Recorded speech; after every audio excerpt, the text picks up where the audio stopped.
Hello. Hello, how are you? I'm good. How are you doing? Pretty good, thanks. Welcome to the Rural Opportunities Podcast. Thank you very much. Kyle, are you one of the Nahirniaks that is working with Irving's Farm Fresh for their beef? Yes, that's us. Okay. And how's that working for you guys? Yeah, really good. I'm totally riding Nicola's marketing coattails, and it's it's been a good partnership because she has such a fantastic network and she's such a good promoter and business person, which is not a strength of mine. And so Mhm. yeah, we have a good program, I think. Absolutely.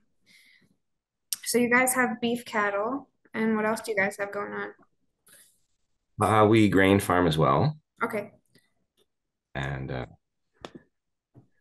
yeah, we have some horses that we pretend are for the cattle, but they're mostly just for fun. Yeah, fair enough. So yeah. Yeah, that's awesome. So I'd like to learn a little bit more about you. You're from the Round Hill area. How did you get involved in the Round Hill Renaissance Agriculture Project?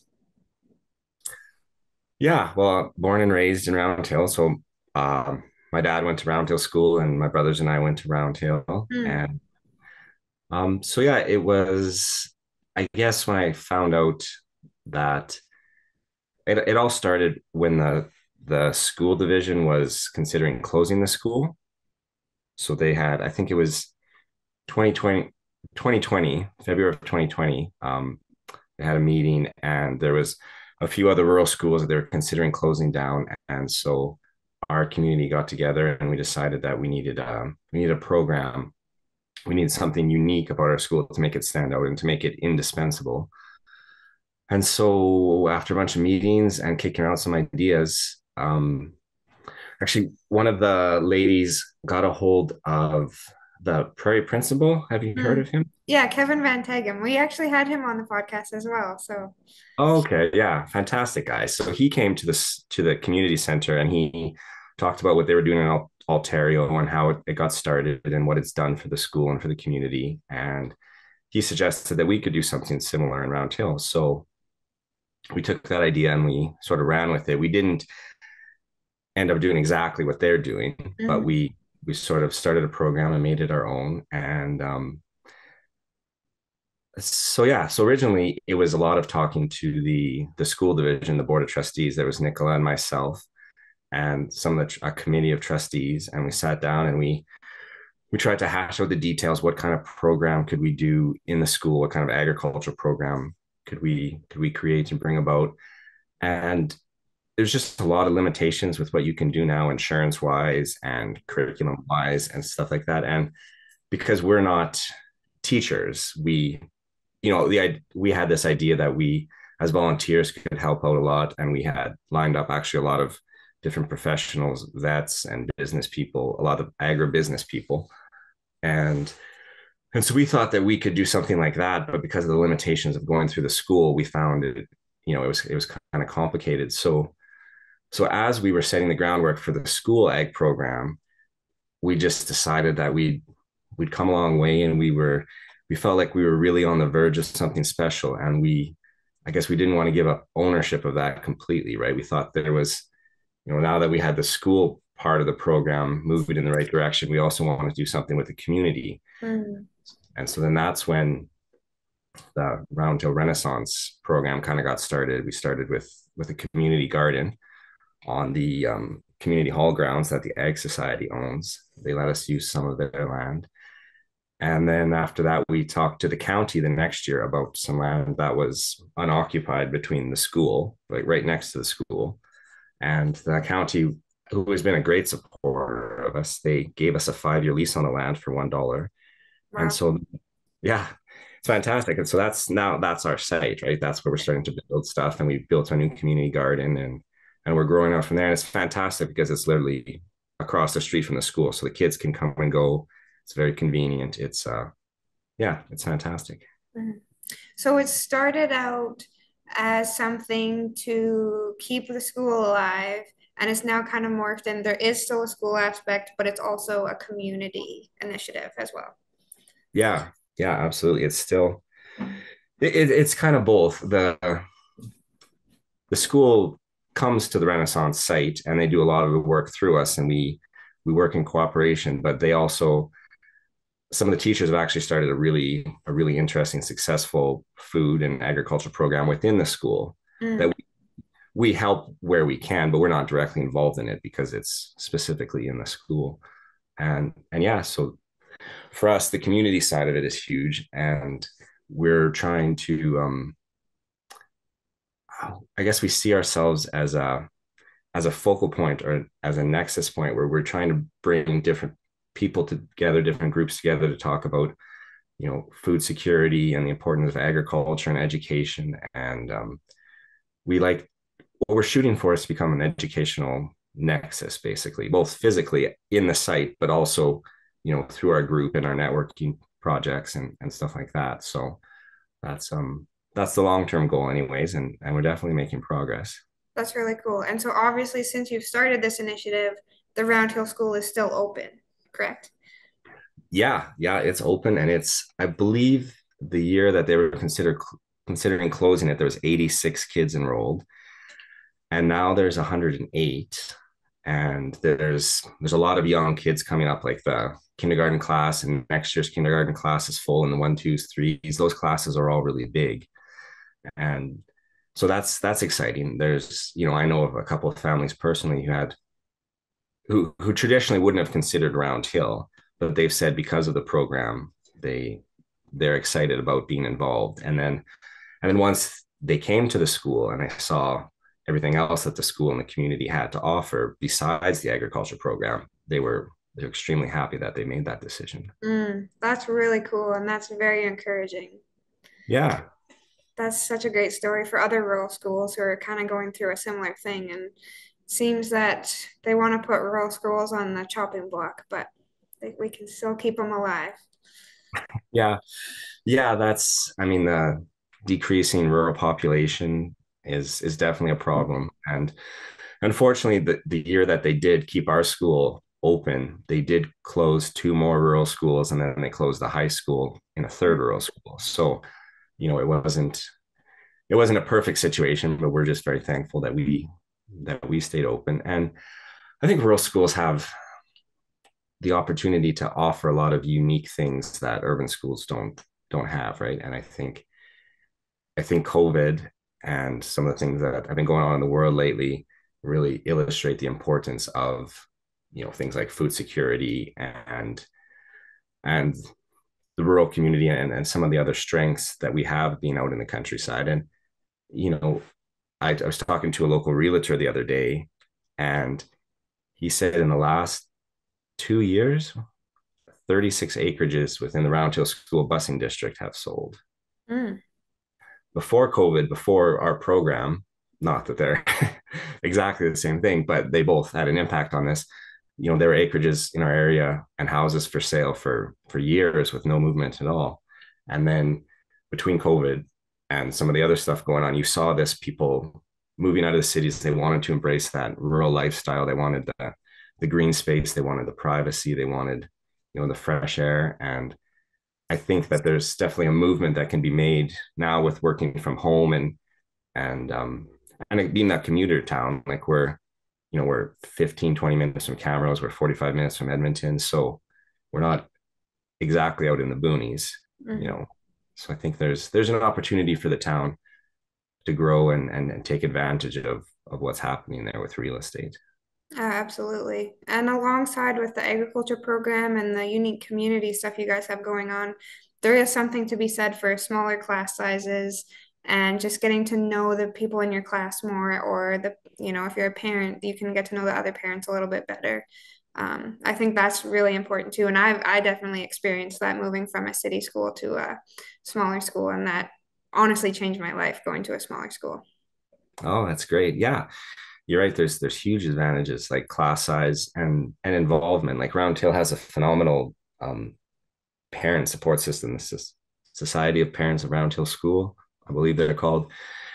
is phenomenal. They do amazing fundraising and support. They buy computers for the school. They built a new playground and the basketball court, and they run a hot lunch program. And there's just so many different things that I just don't think you would get in an urban school, at least not on a per capita basis. Yeah, So, absolutely. Yeah, that's really cool. So you've talked about the agriculture component of the foundation. So why was agriculture a key pillar for you guys?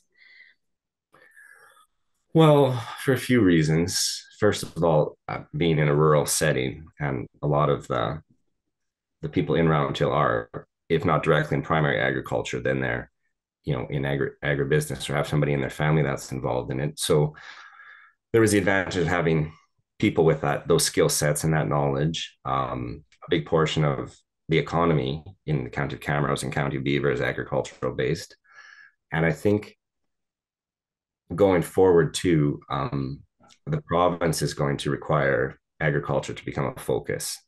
So we felt that it's important to plant the seed and the interest in these kids for agriculture and to let them see the potential of agriculture for themselves from an interest point, but also for the economy and the Mhm. job opportunities that are ahead of them. And you'll have to pardon the pun, but if you plant the seed when they're young, then they flourish and they take off, and you see all kinds of opportunities open up in front of them. So that was part of it. And then also, unfortunately, when this started, COVID started, and all the world craziness was happening, and food security became a major issue. And so, being able to show kids how to grow their own food and how to take care of themselves and then take this food home, and the importance of knowing where your food comes from and nutrient dense food versus some food you buy off the shelf in the store. There's so many components to that. It's the, you know, give a man a fish versus teach a man to fish. Mhm. So it's, yeah, it's the timing worked out really well for what we were doing. And I think it's a very important thing, food security, and addressing that and teaching people how to be more self-sufficient with their food sources. And yeah, it's a real focus for us. Absolutely. And I think it will be becoming more increasingly important, as you say. And even though we might not necessarily have the supply chain issues like we did during the pandemic, there's still that drive for people to want to know who is growing their food and how they're doing it and how they can source from people. So I think, like you say, it's going to be important, and what a cool experience for the kids to have and to just grow up and to be able to produce their own food when they get older. And that's really awesome hands-on skills that they're learning at school. Yeah, yeah. And we've sort of given them the reins with the community garden as well. So they do a lot of the planning as to what they want to grow. And then the last couple of years, they've actually been doing all the planting. So we get some of our local gardening experts to come out and support them and the teachers, but the kids, they do the planting and they take care of the plants, the crops, and they do some weeding and stuff while they're in school. And then in the fall, they harvest everything, Mm. and we encourage them to take the food home and to cook with it. And the teacher said the response was overwhelming. The teachers were getting text messages with pictures of these kids cooking the food that they grew and that they harvested and that they took home. So, grade 4, 5, 6 kids are cooking for their parents, and they've probably never been in the kitchen before other than when mom calls them for supper. So that, yeah, it's that seed, right? You start with one thing and then it grows and it grows, and the kids get interested in something. And then once a kid's interested in something, then the sky's the limit. That's so amazing. What an incredible experience that they're getting.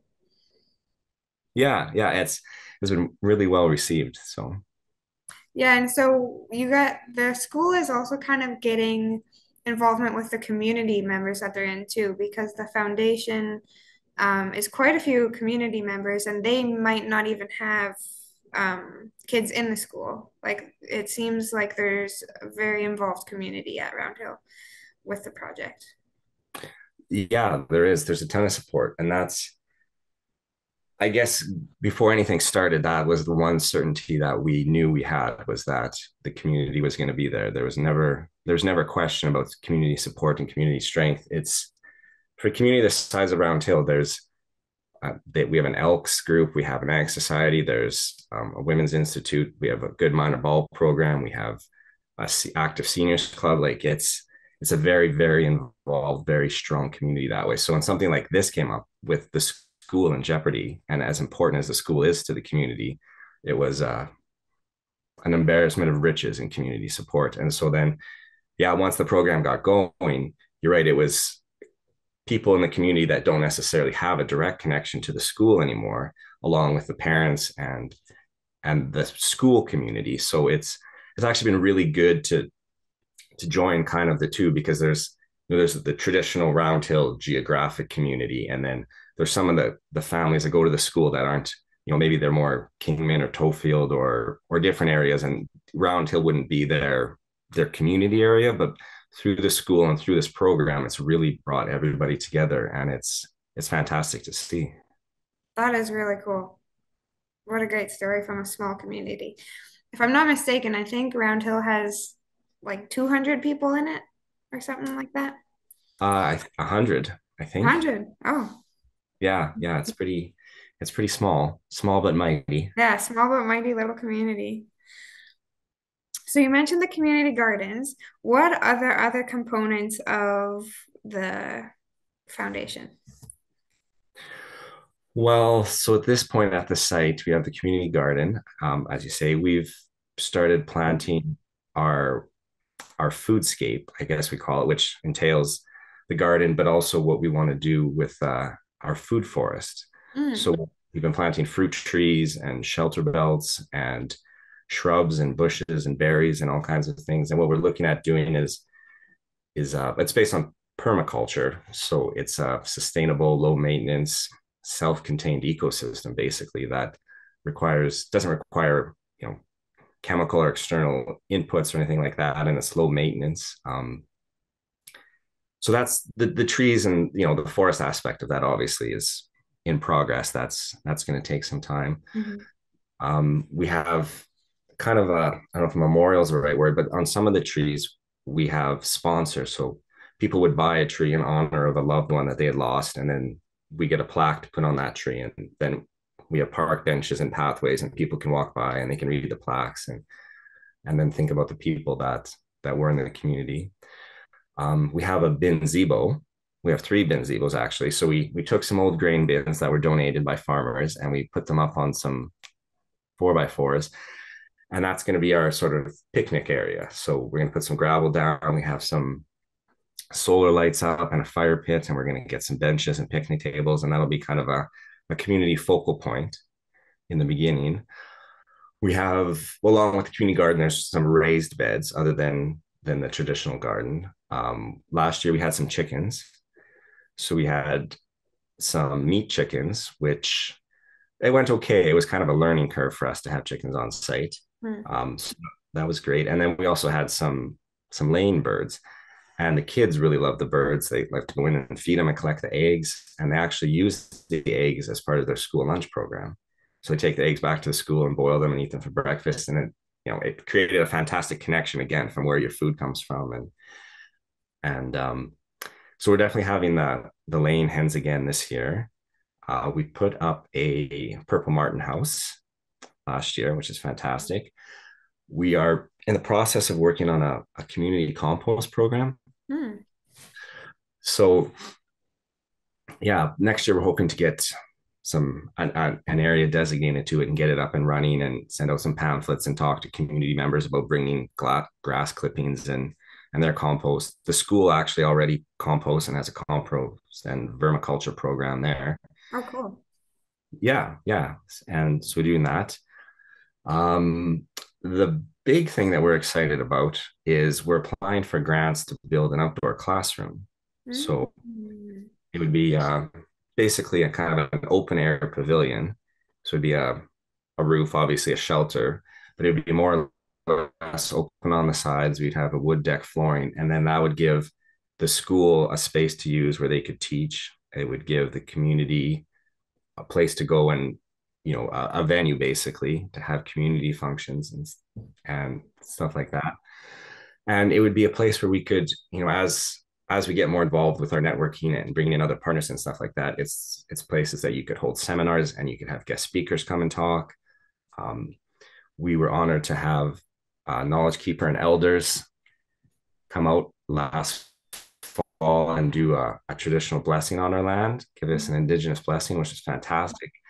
And then they went back to the school, and then they spent the whole morning teaching the kids about Indigenous culture, and had some really neat drum circles going on, and it was fantastic. But with this classroom, that's something that we can do right on site and keep things interactive and on site. And I guess a grand plan is down the road, once we have this venue and once the food force is up or something like that, because the community hall is 1 block away from our site, so it makes a good complement for indoor outdoor venues. That's really cool. It sounds like it's going to be an amazing space once the trees are a little bit older and everything like that. That sounds awesome. Yeah, it's got a lot of potential. Mhm. What led you guys to designing it with permaculture in mind? Well, that's a good question. That's not my area of expertise, but a couple of the members had some knowledge about that, and we were looking for something, I guess, that was sustainable and was food based. So the idea with the foodscape is that everything there is food in one way or the other. So every plant you grow there is a food source, or a nitrogen fixer that complements a food source or something like that. So I think that sustainable, regenerative, food based program just really stuck out for us. And then, yeah, we just had some expertise. So one of our members or one of our directors, like I said, already had some experience in that and became certified in permaculture. So we it fit the bill for us. It's not traditional agriculture, which, like Ontario and like our original plan, we had kind of thought of more conventional agriculture, but I think this is it's unique, and it's something that's more maybe relatable to other people, right? It has implications for urban agriculture. It's something you can do in different places. You don't need, livestock, and you don't need a certain amount of broken land to grow food. It's kind of something you can do on any scale. So, if you had 30 square feet or 3.5 acres like we have, or 300 acres, it's a scalable thing, and it's the concept that's important. And so by doing what we're doing and creating that space where people can come and interact and learn and get interested in things, it seemed like it was exactly what we were after. That's really cool. That's awesome. I do think I also have my permaculture design certificate. And I do think it is a great way for people to interact and, like you say, on any scale. And it's just easy for people to get involved and to see the different interactions. And it just all kind of makes everything make sense, from the landscaping to the food to it just all kind of comes together. Yeah, it's definitely something I wasn't familiar with before, but I'm falling in love with it. Yeah, So, absolutely. That's awesome. So, what are ways that people can get involved? You obviously have a very involved community, but if people are listening to this and are like, hey, I want to do something, what are ways that people can interact with the foundation or get involved? well, you can look at our website, which is, good question. I should have figured this out before. RAF.com, I believe. And we're on social media. So I believe we're on Twitter and TikTok and Instagram and a Facebook.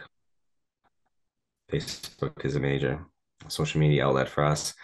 And find our contact information and follow us, I guess. Look through all the content that we have. And then to get a membership, you just have to email RARHF 2020, and that's our email address. And then you can e-transfer money to get a membership. Mm, And And we have monthly meetings, and people are encouraged to come out and interact and share their ideas with us. Yeah, I think it's a great opportunity to get different perspectives and get a lot of different people involved. I'll, absolutely. I'll have to send you the email address just to be sure, and the website. Absolutely. I'll link all the information when we post the podcast so people can find everything. And how to follow you guys. Perfect. Um, I wanted to ask you, I've been asking everybody this, what is your favorite thing about living in a rural community? Well, that's a good question.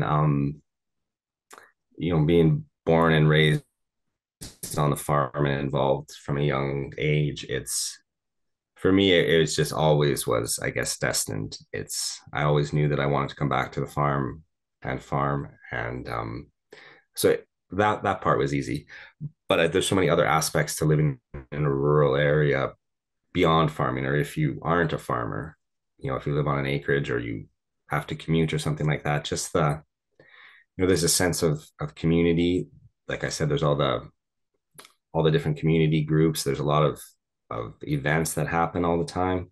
I think it's because, as I said, we're a commuter community. We're not that far away from town, so you have all the amenities 20 minutes away. But yet, when you're out here in the rural areas, you have the quiet and you have the serenity and you have the space.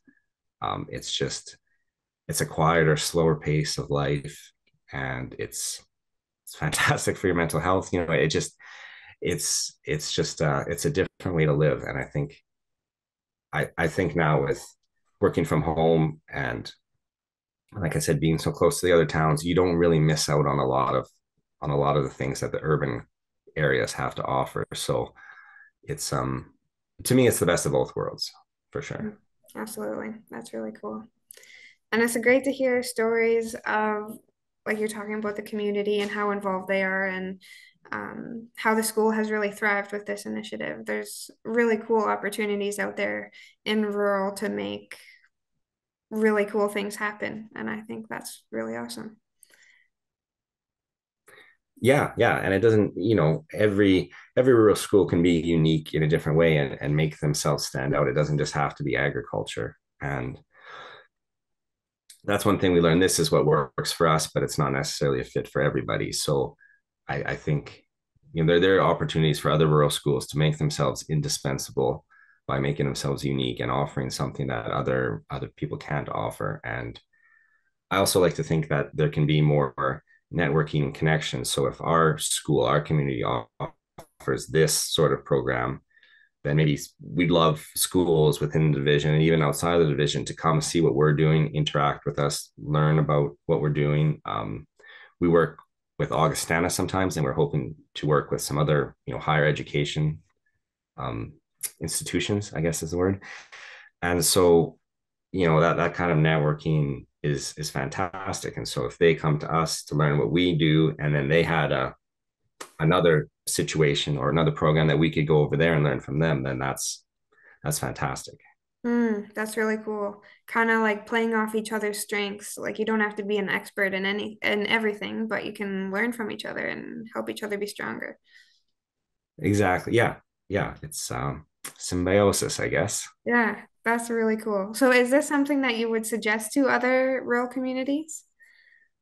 Yeah, absolutely. It's for many different reasons. Not every rural school is in danger of closing, but I think that it offers more to the school and to the teachers and to the students and to the community members than just a standard education. And I think that the way that things are going now, we can't look at standard as being acceptable. You have to go above and beyond, and you have to look at unique ways of learning and a unique what's the right word, applications, I guess, of what you learned. And and so something like this where the kids they get interest in it, right? It's something unique and it's something interesting, and that's as important as education is to a kid. Interest and desire and curiosity are just as important. So this way we're not only feeding them the information, but we're feeding them the excitement and the drive to find out more information, which is even more valuable. And so I think, again, for other schools, they don't have to do exactly what we're doing, but by doing something that stimulates the kids and makes them curious and makes them more engaged, then you're really, like I say, the sky's the limit for their potential. Mm-hmm. That's really cool. Yeah, not only are you feeding their minds, you are actually physically feeding them and just feeding them potential, which is amazing. Yeah, it This is. is. It's Sky's the fantastic. limit. Yeah, that's amazing. Is there anything else that you'd like to add about the Round Hill Agriculture Foundation? Oh, good question. Well, we are always looking to grow, and we're looking for partners and networking partners, other, be it communities or groups or businesses or whoever that feel like we would be a good partner with them. Mm, We're Like I said, we want to be a nexus. We want to be a focal point. And we love if different groups and you know ideas and programs kind of funnel through us, and so we're always looking to expand our network and push the agenda of the importance of agriculture and food security and stuff like that. So that's a drive. um and what else? Just I guess it's just to say that it's amazing to see the difference and what effect a bunch of motivated community members can do, what they can do for the school, what they can do for the community. And it's never what you originally intend either, right? Like what we're doing now is not what we originally had intended to do. And that's fantastic because it evolves. You start at something and then you learn and you change it and you adapt and you keep going in that until you find something that's fantastic and it works. And then you keep on improving and you keep on adapting and you make it even better. that's So yeah, it's been really inspirational to be a part of. that's really cool. I guess I should also ask, is the gardens open to the public in the summer, or do you guys do events, or how can people see it?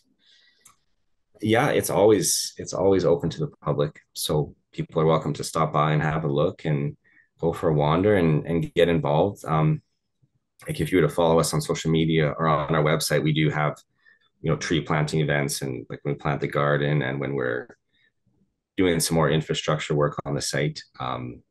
There's lots of chances to come out and get involved and talk to people and network. And yeah, what we're hoping is that people will just love it and feel comfortable, and they'll just come there because it's where they want to be, and it gives them that sense of serenity or peace or calm or whatever it is that they're after, that our space can give that to people. And we'd love if at any given time there was a dozen people walking around or sitting on the benches or in the garden or picking berries or whatever we're going to have down the road. That's that togetherness, that networking is what we're really after. Hmm, that's so amazing. What a cool story.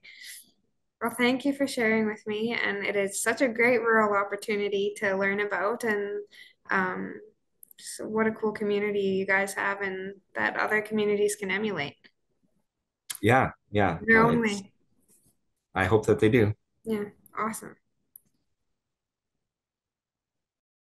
Thank you for listening to this episode. If you like what you hear and want to learn more about rural opportunities, please follow Camrose Regional Exhibition on Facebook or Instagram, subscribe to our YouTube channel, or follow wherever you listen to podcasts. Thank you for supporting the Camrose Regional Exhibition and Agriculture Society. We appreciate it.